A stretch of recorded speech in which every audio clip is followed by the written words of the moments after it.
പ്രിയസഖി ഭാഗം 21. കിച്ചോട്ടാ, കുറച്ചു നാളാ ഇത് തുടങ്ങിയിട്ട്. കൊച്ചു എന്തൊക്കെയോ ദച്ചുവിന് കൊടുത്ത് മയക്കി നടത്തുവാ. ഏട്ടൻ വന്നാ നന്നായി. ഇപ്പൊ കണ്ടില്ലേ, രാത്രി തന്നെ ദച്ചുവിനെയും കൊണ്ട് പോയിരിക്കുവാ. അച്ഛൻ ഇവിടെ ഉണ്ടായിരുന്നില്ലേ? ഇത്ര നേരമായിട്ട് അവൾ അന്വേഷിക്കാത്തതെന്താ? ദേഷ്യം കൊണ്ട് വിറയ്ക്കുകയായിരുന്നു കിച്ചു.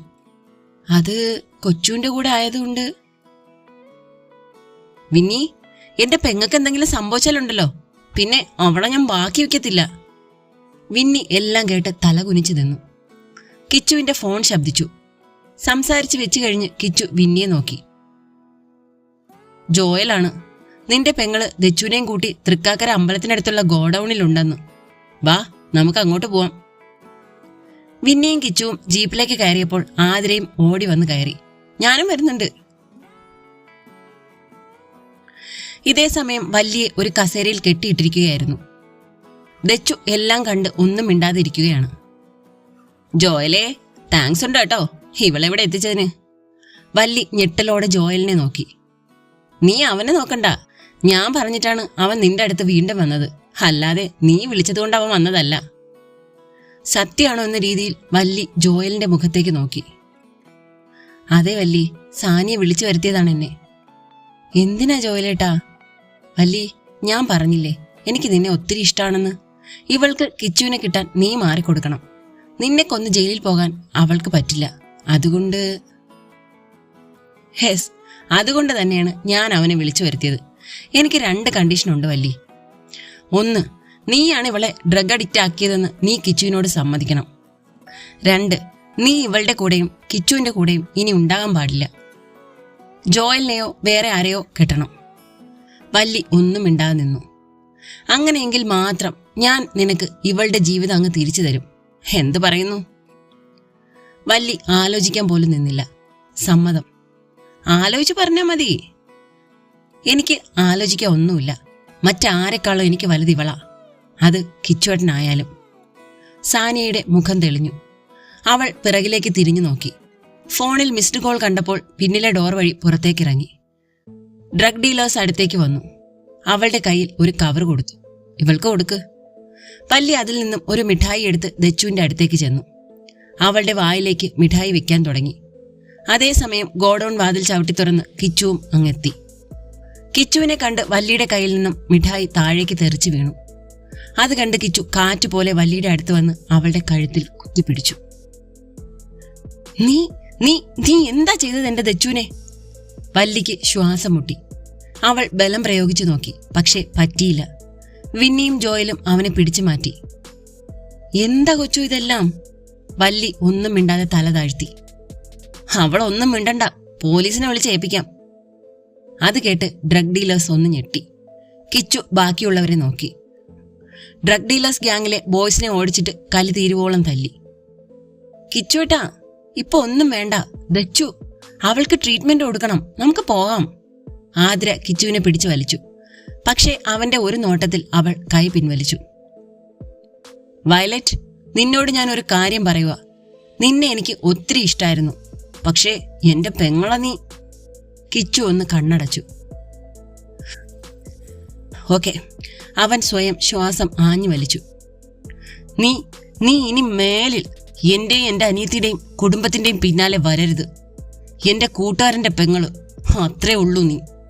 അതുകൊണ്ട് ഞാൻ ഇത്തവണ നിന്നെ വെറുതെ വിടുന്നു. പക്ഷേ അതിനർത്ഥം ഞാൻ നിന്നോട് ക്ഷമിച്ചെന്നല്ല, കേട്ടല്ലോ? കിച്ചു അത്രയും പറഞ്ഞ് ദച്ചുവിന്റെ അടുത്തേക്ക് നീങ്ങി. തന്റെ പ്രാണനെ ഒത്തിരി വേദനിപ്പിക്കാൻ കഴിയില്ല എന്ന് ഓരോ നിമിഷവും തിരിച്ചറിയുകയായിരുന്നു കിച്ചു. പറഞ്ഞതത്രയും നെഞ്ചിൽ കല്ല് കയറ്റി വെച്ച വേദനയോടെയാണ്. വിന്നി, ദച്ചുവിനെ. അത് കേട്ടതും വിന്നി അവരുടെ അടുത്തേക്ക് ചെന്നു. 2 പേരും ദച്ചുവിനെ കയ്യിലെടുത്ത് പുറത്തേക്ക് നടന്നു. ആതിരയും അവരുടെ കൂടെ പോയി. കിച്ചു നടന്നകലുന്നത് വരെ അവൾ നോക്കി നിന്നു. സാനിയ പുറത്തേക്കിറങ്ങി വന്നു. അപ്പോ കിച്ചു നിന്നെ ഉപേക്ഷിച്ചു അല്ലേ? വല്ലി അവളെ നോക്കി നിന്നു. അതായിരുന്നല്ലോ നിനക്കും വേണ്ടത്. ഇനി ദച്ചുവിന്റെ ഫോട്ടോസ് താ. അതൊക്കെ നീ അങ്ങ് വിശ്വസിച്ചോ വല്ലി? നിന്നെ നിയന്ത്രിക്കാൻ എന്റെ കയ്യിലുള്ള ഏറ്റവും വലിയ ആയുധം അതല്ലേ. അത് ഞാൻ അങ്ങനെ പെട്ടെന്ന് എടുത്ത് തരുമോ? സാനിയ, വല്ലി ദേഷ്യത്തിൽ വിളിച്ചു. അധികം അലറണ്ട നീ, ഇപ്പൊ പോയവൻ നിന്നെ വെറുത്ത് അങ്ങേയറ്റാകുന്നത് എനിക്ക് കാണണം. അതിന് ഞാൻ അത് കയ്യിൽ വെക്കും. പിന്നെ അവനോട് പോയി മാറ്റി പറയാന്ന വല്ല വിചാരം ഉണ്ടെങ്കിൽ അതിൽ പിന്നെ നിന്റെ മറ്റവളങ്ങൻ ജയിലിലാണ്. വല്ലി ചിരിച്ചു. സാനിയയെ കളിയാക്കി ചിരിച്ചു. സാനിയ അവളെ നോക്കി പേടിപ്പിച്ചു. നീ എന്താ സാനിയ എന്നെപ്പറ്റി വിചാരിച്ചത്? ഏത് കാലവും നീ കീ കൊടുത്താൽ തുള്ളാൻ നിൽക്കുന്ന പാവയാണ് ഞാനെന്നോ? ഡീ, അതേടി ഞാൻ തന്നെ. നീ ആലോചിച്ച വഴിയെല്ലാം ശരിയാ. ദച്ചു എനിക്ക് മറ്റെന്തിനേക്കാളും പ്രിയപ്പെട്ടതാണ്. ദോ ഈ നിൽക്കുന്ന ജോയലേട്ടൻ എന്നെ ഇഷ്ടമാണ്. പക്ഷേ എല്ലാരും നിന്നെപ്പോലെ അല്ലടി. എല്ലാം കറക്റ്റായി കിട്ടിയില്ലേ ഏട്ടാ? പിന്നെ നല്ല അടിപൊളിയായി കിട്ടിയിട്ടുണ്ട്. ജോയൽ വല്ലിയെ നോക്കി ചിരിച്ചു. എന്താടി, എന്താ നീ ചിരിക്കുന്നത്? ജോയൽ നീ? അതെ, അത് തന്നെ. നീ വിളിച്ചിട്ട് തന്നെയാ ജോയൽ വന്നത്. പക്ഷേ അത് നിനക്ക് വേണ്ടിയല്ല, ദേ ഇവൾക്ക് വേണ്ടിയാ. എനിക്ക് അവളെ അത്രയ്ക്ക് ഇഷ്ടമാണ്. പക്ഷേ അതുമൂലം അവൾക്കൊരു വിഷമം ഉണ്ടാവാൻ ഞാൻ സമ്മതിക്കില്ല. സാനിയുടെ മുഖം അത് കേട്ട് ദേഷ്യം കൊണ്ട് ചുവന്നു. അതുപോലെ നീ എന്റെ ദച്ചുവിനെതിരായി ട്രാപ്പ് ഉണ്ടാക്കിയപ്പോൾ ഞാൻ നിനക്കത് തിരിച്ചു വെച്ചു, അത്രേ ഉള്ളൂ. ഇപ്പോൾ ഇവിടെ നടന്നതുൾപ്പെടെ ജോയലേട്ടൻ എല്ലാം നല്ല വൃത്തിക്ക് റെക്കോർഡ് ചെയ്ത് വെച്ചിട്ടുണ്ട്. വേണ്ടി വന്നാൽ അത് പോലീസിന് കൈമാറാനും എനിക്കറിയാം. ഇപ്പോ നിന്റെ കയ്യിലിരിക്കുന്ന ദച്ചുവിനെതിരെയുള്ള തെളിവ് ഇനി വിലപ്പോവില്ല. അതുകൊണ്ട് അതിങ്ങ് തന്നേക്ക്. ഇല്ലെങ്കിൽ ഇതുവരെ നീ കൊണ്ടെത്തിച്ചത് വെള്ളത്തിൽ വരച്ച വര പോലെ ആവും. സാനിയ മറ്റു മാർഗങ്ങൾ ആലോചിച്ചു. ഞങ്ങൾ രണ്ടും ഉള്ളൂ, പുറത്തു വിടണ്ട എന്ന് ആലോചിക്കുകയാണല്ലേ? എന്റെ ഇച്ഛായൻ എന്നെ കാത്ത് പുറത്ത് തന്നെ ഉണ്ടാവും. വേറെ ആരുപേക്ഷിച്ചു പോയാലും കൂടപ്പുറപ്പ് പോയില്ല. ഞാൻ ഒന്ന് ഉറക്കെ ഉച്ച വെച്ചാൽ മതി, കയറി വരും. അതൊന്നും വേണ്ട കൊച്ചു, എല്ലാം കേട്ടോണ്ട് ഞാൻ ഇവിടെ നിൽക്കുന്നുണ്ട്. വല്ലി തിരിഞ്ഞു നോക്കി. വാതിൽക്കൽ വിന്നി നിൽക്കുന്നുണ്ടായിരുന്നു. വല്ലി ഒന്ന് പുഞ്ചിരിച്ചു. അപ്പൊ താമോളെ, പോയിട്ട് ചേച്ചിക്ക് വേറെ പണിയുണ്ട്. സാനിയ എല്ലാ റെക്കോർഡിങ്സും വല്ലിയെ ഏൽപ്പിച്ചു. ഇതിന്റെ കോപ്പി ഉണ്ടെങ്കിൽ അത് എന്നെങ്കിലും പുറത്തു വന്നാൽ സാനിയേ മോളെ കളി പിന്നെ മാറും കേട്ടല്ലോ. നീ കിച്ചുവിന്റെ കൂടെ മതി, ഇക്കാര്യം ഇനി നമ്മൾ സംസാരിക്കില്ല. അവരിറങ്ങി. സാനിയ ദേഷ്യത്തിൽ അവിടെ ഇരുന്നു. ഇച്ചായ, അകത്ത് നടന്നതൊന്നും ആരും അറിയരുത്. കിച്ചു അറിയാതെ എങ്ങനെയാ മോളെ? വേണ്ട ഇച്ചായ, ഒന്നും വേണ്ട. വിന്നി ഒന്നും മിണ്ടാതെ വണ്ടിയുടെ അടുത്തേക്ക് നടന്നു. കിച്ചു അവർ വന്ന ജീപ്പുമായി പോയി കഴിഞ്ഞിരുന്നു. ജോയലേട്ടാ, എങ്ങനെ നന്ദി പറയണമെന്ന് എനിക്കറിയില്ല. എല്ലാത്തിനും നന്ദിയുണ്ട്. അതൊന്നും സാരമില്ല വല്ലി, നിന്റെ സന്തോഷാണ് എനിക്ക് വലുത്. എനിക്ക് സന്തോഷം തരുന്ന മറ്റൊരു കാര്യമുണ്ട് ഏട്ടാ. ഏട്ടനറിയാതെ പോയൊരിഷ്ടം. ജോയൽ അവളെ നോക്കി. ഏട്ടൻ എന്നെ ഇഷ്ടപ്പെട്ടപ്പോ ഏട്ടനെ സ്നേഹിച്ച ഒരാളുണ്ട്, എന്റെ രാഖി ചേച്ചി. ചേച്ചി ഇനിയും വിഷമിപ്പിക്കരുത്. രാഖി? ജോയൽ അതിശയത്തോടെ നോക്കി. രാഖി ചേച്ചി. ഞാൻ എന്തായാലും ഒരാളെ സ്നേഹിച്ചിട്ടുള്ളൂ ഏട്ടാ, എന്റെ പ്രണയവും. അതിനി മറ്റൊരാൾക്ക് കൈമാറാൻ എനിക്ക് കഴിയില്ല. ഞാൻ അയാൾക്ക് വേണ്ടി കാത്തിരിക്കും. അതുകൊണ്ട് ഏട്ടൻ എന്നെ മനസ്സിലാക്കി രാഖി ചേച്ചി സ്വീകരിക്കണം. അതാണ് എന്റെ സന്തോഷം. നമ്മുടെ ഇഷ്ടങ്ങളൊന്നും പെട്ടെന്ന് മനസ്സിൽ നിന്ന് പറിച്ചറിയാൻ കഴിയില്ലല്ലോ വല്ലി. എന്നെങ്കിലും പറ്റുമ്പോൾ ഞാൻ ആലോചിക്കാം. വല്ലിയെയും വിന്നെയും വീട്ടിൽ വിട്ട് യാത്ര പറഞ്ഞു പോകുമ്പോൾ ജോയൽ തിരിഞ്ഞു നോക്കിയില്ല. അതൊരു തരത്തിൽ വല്ലിക്ക് ആശ്വാസമായിരുന്നു. കിച്ചു ദച്ചുവിനെയും കൊണ്ട് ഡോക്ടറിന്റെ അടുത്ത് പോയി. ദച്ചുവിനെ ഡി അഡിക്ഷൻ സെന്ററിലാക്കി. ഗോഡൌണിൽ സംഭവിച്ചത് അവർ 4 പേരല്ലാതെ വീട്ടുകാർ പോലും അറിയരുതെന്ന് കിച്ചു എല്ലാവരോടും പറഞ്ഞു.